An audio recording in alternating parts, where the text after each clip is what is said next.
Here's my audience.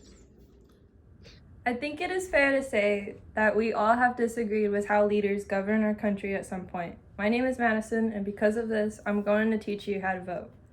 The only way to change the way our country is run is by citizen participation. As a legal adult allowed to vote and a person who is registered themselves, I can shine a bit of light on the topic.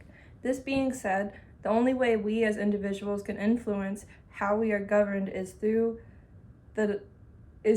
voting. For the next few minutes, I will explain what goes into voting.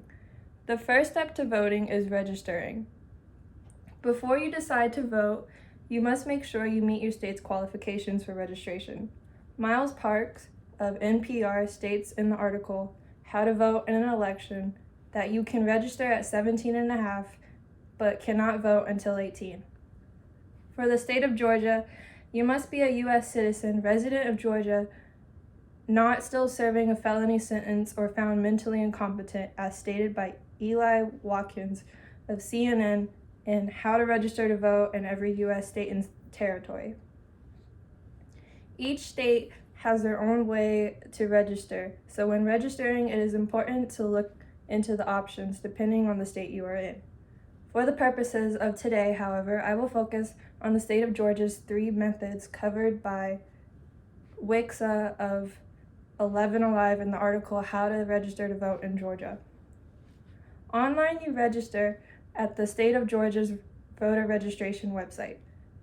In-person voter registration forms can be picked up at any state or government office, including public libraries, schools, county board of registers office, or election offices. Residents interested in registering to vote through the mail can download an application at the state of Georgia's voter registration website or pick up one up from any state or government office, and then must fill out the form completely and follow directions on the form for where to mail it. The registration process isn't the last thing to conform before you vote.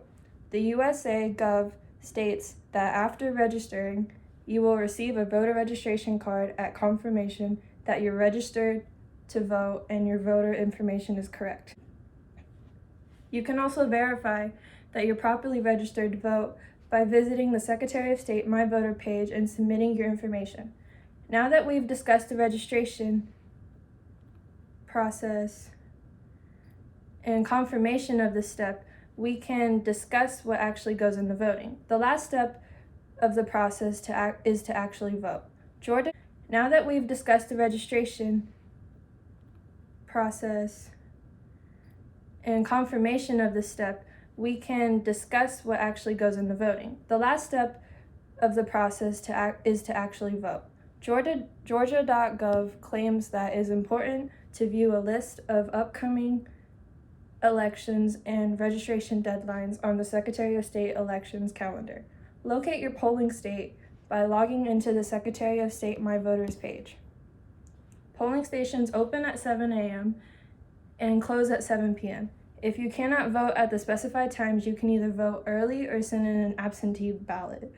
To vote by absentee ballot, you must first fill out, sign, and submit an absentee ballot applications by mail, by fax, or in person.